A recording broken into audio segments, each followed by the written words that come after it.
안녕하세요, 가치아입니다. 3월 31일 월요일 국내 시장이 마감되었습니다. 자, 오늘도 코스피 코스닥이 모두 급락하면서 대체적으로 3월 마지막 주의 흐름은 너무나 좋지 않은 것 같습니다. 전날에 미국 시장에 급락이 있었고 그런 부분이 그대로 국내에 연결이 되었죠. 때문에 코스피는 오늘 3%의 폭락이 나왔고 또 코스닥도 마찬가지로 오늘 비슷하게 3% 급락했습니다. 그리고 시총 상위 종목들을 보면 금융주인 KB금융을 제외하고 전 종목이 모두 폭락을 했습니다. 시총 상위 종목들이 모두 3% 이상의 폭락이 있었고 또 코스닥도 마찬가지로 전반적으로 몇몇 제약바이오주를 제외하고 하락폭이 상당히 깊은 것을 볼 수가 있습니다. 또 코스피 수급을 보더라도 이틀 연속으로 외국인의 많은 순매도가 나오고 있고 오늘은 무려 1조 5천억, 지난 3월 11일 이후로 거의 2주 만에 또 1조 5천억의 많은 순매도가 나왔습니다. 반면에 기관은 또 많은 순매수가 있었고요. 그리고 코스닥도 비슷한 수급 패턴이었고 외국인만 나홀로 많은 순매도가 있었습니다. 그리고 삼성전자 다시 한번 6만원이 깨졌었고 또 코스피 수급과 비슷하게 외국인만 나홀로 많은 순매도가 있었습니다. 2천억 정도 되는 것 같죠? 그리고 하이닉스도 마찬가지예요. 외국인의 3천억 이상의 많은 순매도가 있었고 또 기관은 반대로 1천억 이상의 많은 순매수가 들어왔습니다. 그리고 2차원지 대장주 LG엔솔도 외국인의 많은 순매도가 나왔고 방산 대장주라 볼 수 있는 하나에어로스페이스, 이 종목은 모처럼 외국인의 4일 연속 순매도가 나오고 있습니다. 그래서 전반적으로 오늘은 외국인의 순매수가 들어온 종목이 많이 보이지 않고요. 그럼 이어서 주차별 매매 동향에 대해서 살펴보도록 하겠습니다. 3월 31일 외국인이 가장 많이 매수한 종목은 두산에너빌리티, 코오롱티슈진, 리가켄바이오, 필옵틱스, APR. 상위 종목이지만 매수세는 그렇게 세지 않았고요. 또 기관은 SK하이닉스, 알테오젠, KB금융, 현대일렉트릭, 삼성전자.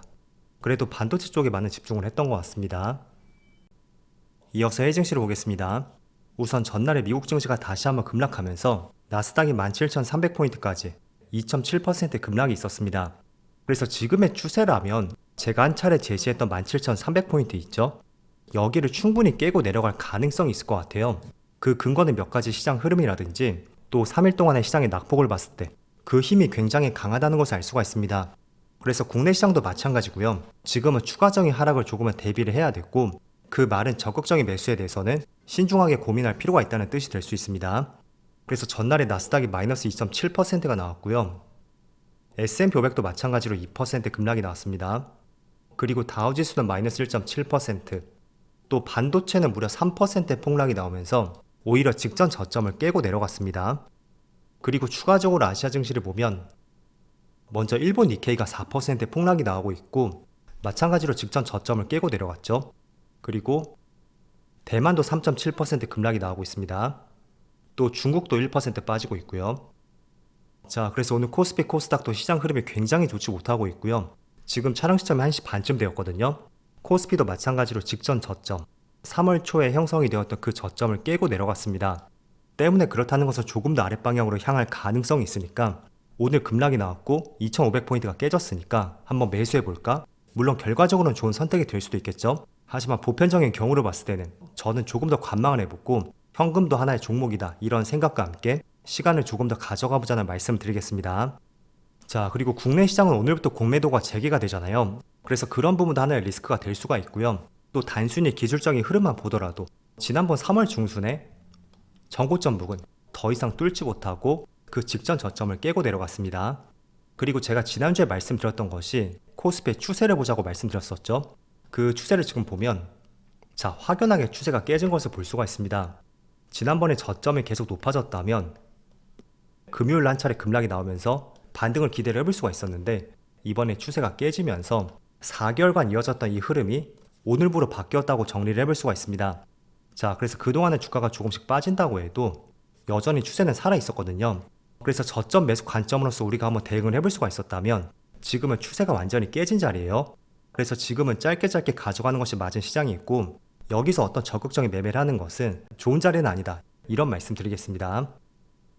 그리고 오늘부터 공매도가 재개가 되는데 여기 대차거래 상위 종목들이 보이죠? 대표적으로 삼성전자, LG엔솔, 하이닉스, 에코프로비엠, 또 하나에어로스페이스 이런 종목들이 대차 잔고 상위 종목에 올라와 있습니다. 그래서 대차 잔고가 많다는 것은 그만큼 공매도의 표적이 될 수도 있다. 시장에서는 그렇게 해석을 하고 있거든요. 하지만 저는 그런 부분에 일부분 동의를 하긴 해도 완전히 100% 동의를 하진 않고 있습니다.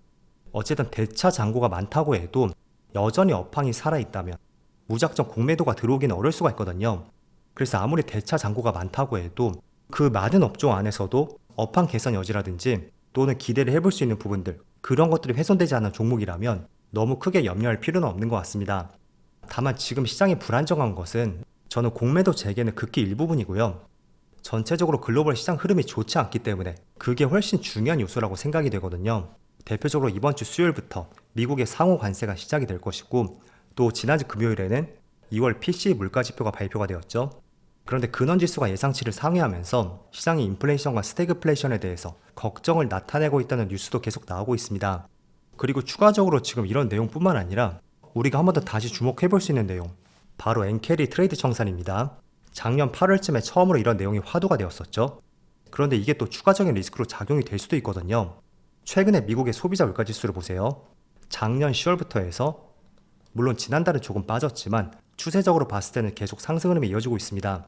어쨌든 일본은 소비자 물가지수가 장기적으로 하향 안정화가 되었었다면 최근 들어 물가가 조금씩 뛰는 모습이 나오고 있습니다. 그에 따라 몇 년 만에 다시 한번 금리도 올리고 있고, 그런 부분이 시장에 조금은 리스크로 작용이 되고 있는데, 최근에 미국은 금리를 내리는 추세죠. 물론 잠깐 브레이크가 걸리긴 했지만 전반적으로 고점을 찍고 나서 시차를 두고 금리가 내려갈 가능성이 상당히 높습니다. 하지만 일본은 지금 상황이 다르죠. 물가가 조금씩 고개를 들고 있고 그에 따라 금리 인상에 대해서도 가능성이 상당히 높다는 것을 알 수가 있습니다. 그래서 지금 시장이 두려워하는 부분 중에 하나가 트럼프의 상호 관세 문제도 있지만 이 부분도 크게 작용이 되는 것 같아요. 어쨌든 엔화가 달러보다 약세를 보였던 것이 거의 20년 가까이 이어졌습니다. 그래서 일본 사람들 입장에서는 일본에 투자하는 것보다 미국 시장에 투자를 했던 것이 훨씬 유리한 시장이 조성이 되었겠죠. 그런데 이런 부분이 조금씩 깨질 조짐이 보인다면 그 자금들이 되려 반대로 일본 시장으로 회귀할 가능성도 충분히 높습니다. 그래서 지난번에 작년 8월쯤에 코스피 지수가 10% 빠졌던 것도 그게 결정적인 이유였고요. 지금도 그게 끝난 것은 결코 아닙니다. 그런데 최근 들어 다시 이런 부분이 조금 화두가 되고 있고, 또 미국의 트럼프의 관세 정책까지 그 여러 가지 리스크가 복합적으로 어우러진 것 같아요. 그래서 중반부에 말씀드린 것처럼 지금은 코스피가 4개월간 이어졌었던 상승 추세가 깨진 위치입니다. 때문에 그 흐름을 돌리기 전까지는 여러 가지 리스크적인 문제는 조금은 해결이 되고 나서 그때 시장의 진입 관점을 노려보자, 이런 말씀을 드려볼게요. 일단은 제가 보고 있는 여러 가지 리스크, 국내만의 문제를 본다면 공매도 이슈도 충분히 있겠죠. 그리고 두 번째는 대통령 탄핵 선고가 계속 연기가 되고 있는데 그런 부분도 시장의 하나의 리스크가 될 수가 있겠죠. 그리고 세 번째, 국내 시간으로 목요일 새벽부터 미국의 상호 관세가 시작이 될 것이고, 또 최근에 여러 가지 지표가 불안정하게 나오면서 엔캐리 트레이드 청산에 대해서도 다시 한번 걱정이 커지고 있는 상황입니다. 때문에 일본 증시가 오늘 4% 가까운 폭락이 나오고 있고, 또 미국의 3대 지수와 다르게 직전 저점을 강하게 깨고 내려갔습니다. 그런 부분도 우리가 한번 걱정을 해봐야 되겠죠. 자, 그렇지만 그래도 나는 조금은 투자를 해보고 싶다 라고 생각을 하신다면 항상 강조를 해드리는 것 중에 하나가 지금 시장에 적합한 종목이고, 또 나아가서 업황 자체가 돌아설 여지가 있는지 그런 부분에 많은 시간을 할애해보시면 좋을 것 같습니다. 그래서 가능성 있는 업종 중에 하나로서 저는 미국 시장의 반도체 지수가 급락을 했음에도 불구하고 레거시 반도체 가격 상승, 그런 부분을 기대를 해봤을 때는 최소한 3분기 정도, 그때는 삼성전자의 실적도 좋아질 가능성이 있고 이런 부분은 기대를 해볼 수 있지 않나 라는 말씀 드렸습니다. 그리고 추세를 한번 보세요. 제가 코스피와 비교해서 한번 보여드릴게요. 먼저 업종을 선택하고 추세로 바꾼 다음에 이거를 주식으로 바꾸고 삼성전자로 이렇게 비교해서 보겠습니다. 아래가 삼성전자죠. 코스피는 3월 저점, 그 저점을 깨고 내려간 위치라면 삼성전자는 오늘 급락을 했음에도 불구하고 이번 달 저점보다는 상당히 높은 위치에 있습니다. 그 말은 시장이 약세를 보인다고 해도 가격 방어가 이루어지고 있다, 이렇게 볼 수가 있거든요. 그리고 몇 개의 종목을 보겠습니다.